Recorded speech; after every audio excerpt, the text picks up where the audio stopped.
Рахим сөзүмдү мээримдүү урайымдуу Аллахтын исми менен баштаймын. Саламым жалпы кыргыз элине, момун мусулман бир туугандарга, жети областта Дубанда жашап жаткан бир туугандарыбызга, чет мамлекетте жүргөн мекендештерибизге саламыбыз болгон болсун.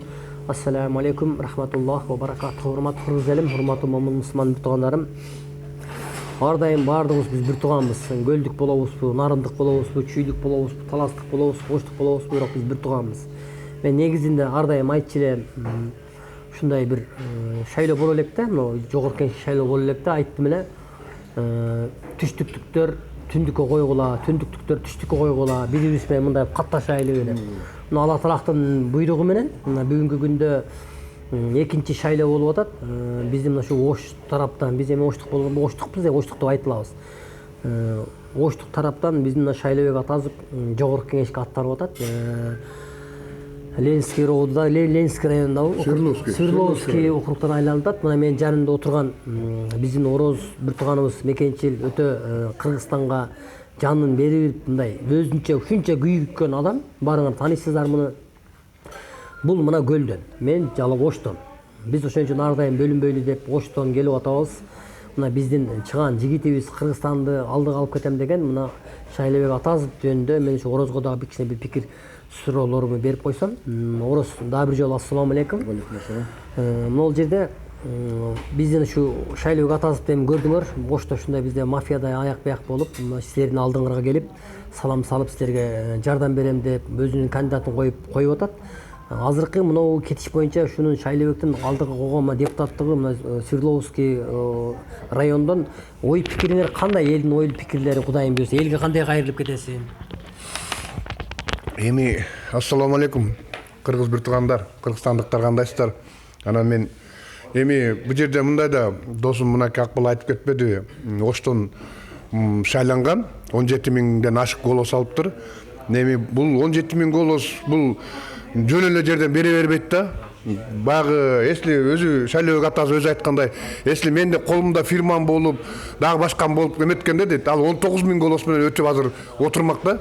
Ошон үчүн бул жерден азыр аябай катуу сыноо келип атат.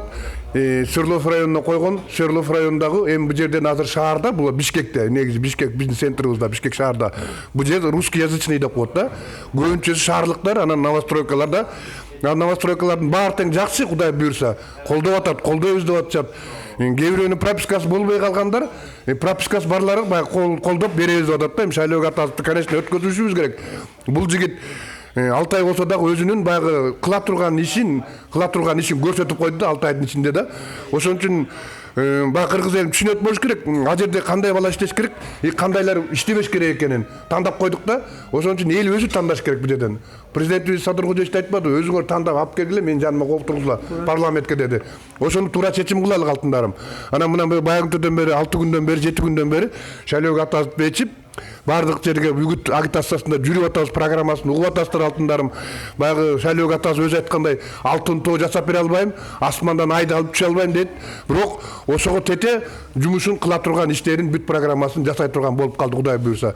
Ошон үчүн ишенерим, силерге айтарым эмне, урматтуу Свердлов районунун тургундары, силерге айтарым, бүгүнкү боло турган эртең 27-синде шайлоо, ошо Шайлообек атабызды шайлап, татыктуу кылып туруп парламентке алып барсаңыздар, парламентте Кудай буйрса реформалыкка кыла турган бала ушул өзү деле айтылып турбайбы, дерзкий депутат депчи. Ошо дерзкий бойдон барып, ошо жерде дерзкий чогуу мындай барып чаран ошо жерде жардам берелик. Мен Шайлообек атабызга өзүм деле айткан жокмун, бирок Шайлообек атабыз айтып атат, элдик көзөмөлдөн байка сиз барыңыз жаныма деп атат да, жардамчы болуп деп. Сиз элдин арасындагы алып келип программаны маган бериңиз дейт. Мен ошол жерде мыйзамга кошуп туруп ошолорду жазайын деп атат да. Бул эң сону туура да, максат да. Ошон үчүн бул максатты биз шансты кетирбешибиз керек да. Ошон үчүн бүгүн эртең 27-синде Свердлов районунун тургундары, алтындарым, кыргыздар и орустарга да обращаюсь. Давайте будем поддерживать Шайлообек атабызга. Я хочу, вот искренне хочу конкретно сказать, да, кто раньше работал, кто раньше не работал.